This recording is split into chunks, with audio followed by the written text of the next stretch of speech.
I was born in Moscow and I grew up in Tel Aviv. I play guitar and piano and synthesizer, tambourine, basically anything I could possibly put my hands on. But usually I perform with a guitar. On the streets of hard labor, ex-Soviet shrines, all the women are weeping endlessly.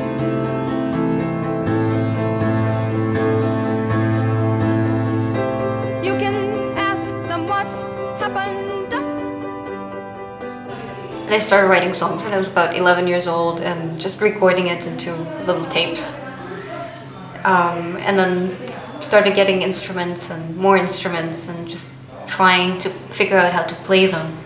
I didn't really master any of them, but it's always interesting to try something new.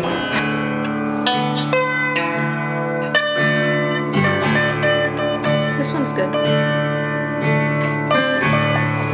Oh, sit.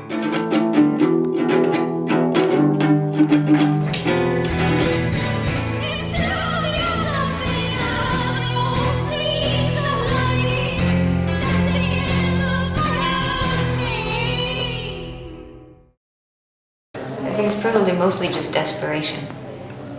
That, like this feeling that like doing music is your like only reason for existence. Like it feels like it's a justification for actually being.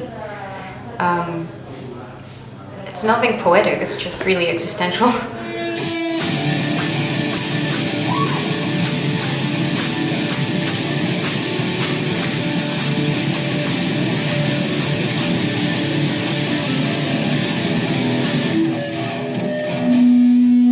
I've released several albums.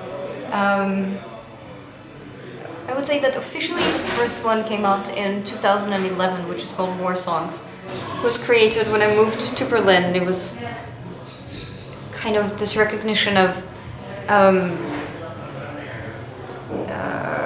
the political situation in which I found myself, feeling that I have betrayed the left-wing community that I was part of in Tel Aviv. Because all of a sudden I just left. And there was this horrible feeling of not being able to change anything, not being able to actually be part of this resistance. Because our opinions were not the mainstream, we were not the people that made the decisions. And it felt very futile, it felt like there was nothing we could really do, because as long as the majority doesn't feel the same way, the government is just going to become more and more nationalist and right-wing and do dreadful things, and we can only watch. So I made an entire album about militarism and nationalism and all sorts of discriminations. You can sit down on your throne anytime you want, anytime at all.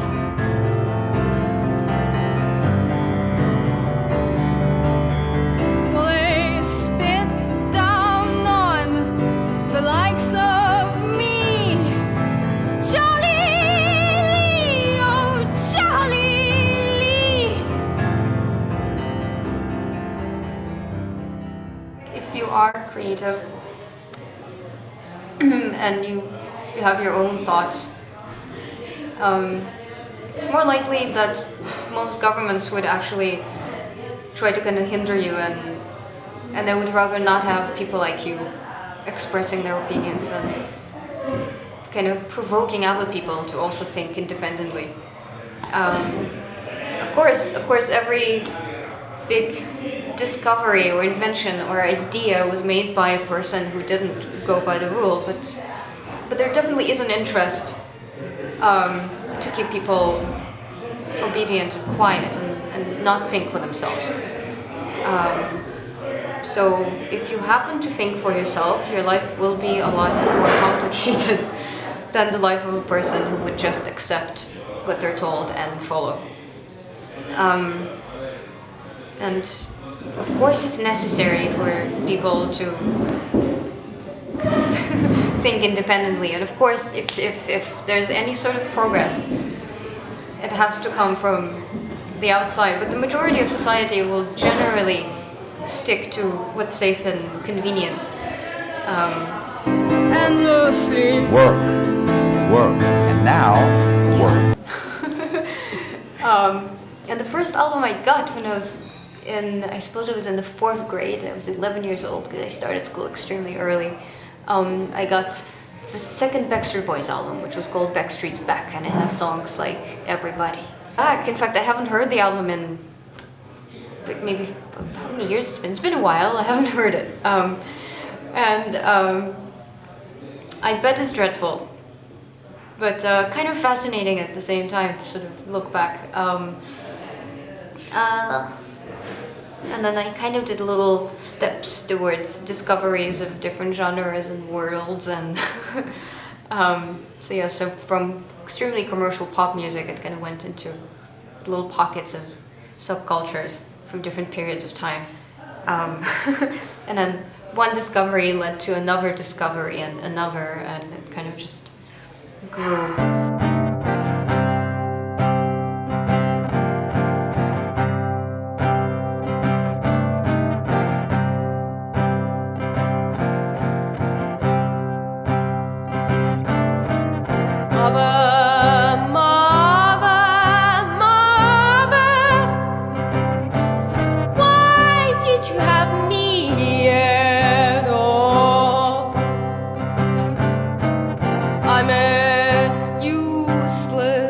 As a parasite. It's a good question.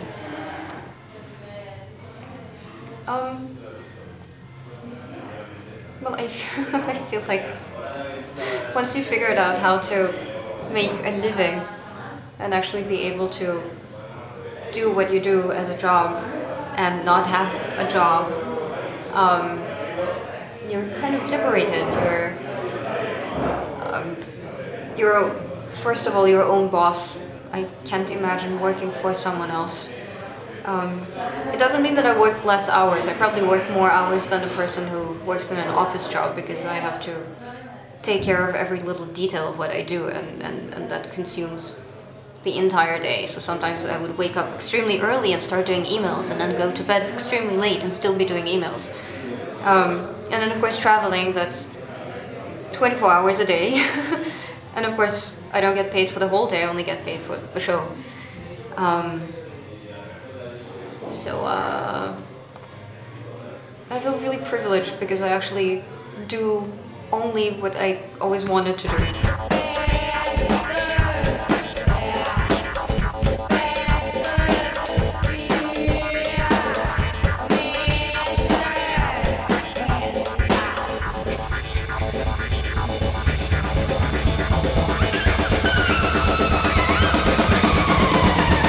I would say insecurities. Whenever I feel that I'm just repeating something and get bored, I kind of just try a different approach. But when it comes to the shows that I do, as long as I'm using the same equipment, I feel that I'm really just doing what I know how to do, because it feels safe. And I really hope that it's not going to be the case for a very long time. For instance, the next album that is going to come out in autumn, it's going to be different. It's going to be with different songs mostly, and with my band with 2 drummers. So it's a very different show and very different setup. And it's really exciting to do something completely different after 3 years pretty much of doing the same thing.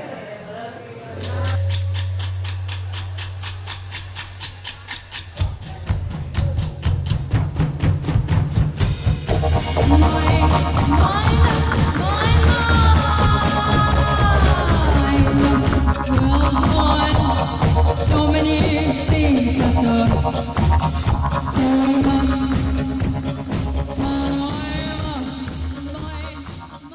that if I only had to choose one album,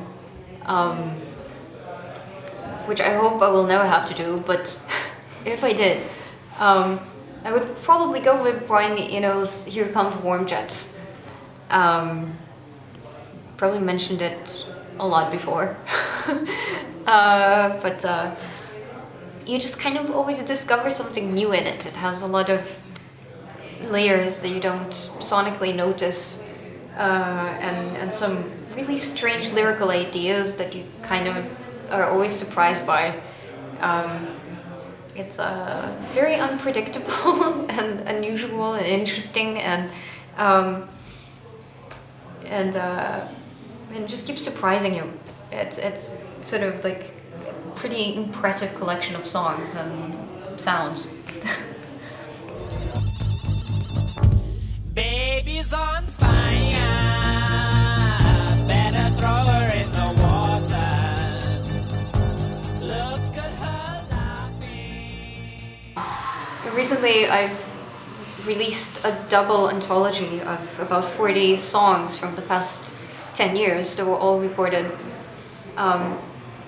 in my bedroom in different settings. My mind dwells on. Not robots. Choice. Suicide. Honesty.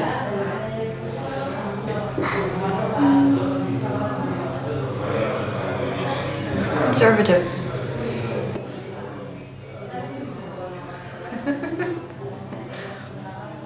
Lifestyle choice. Really rich and really poor. Deliberate noise. Friends. Subjective. Youth.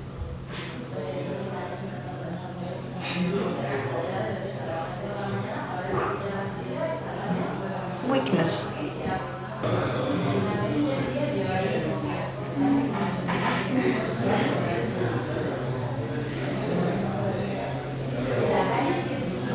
Sanity.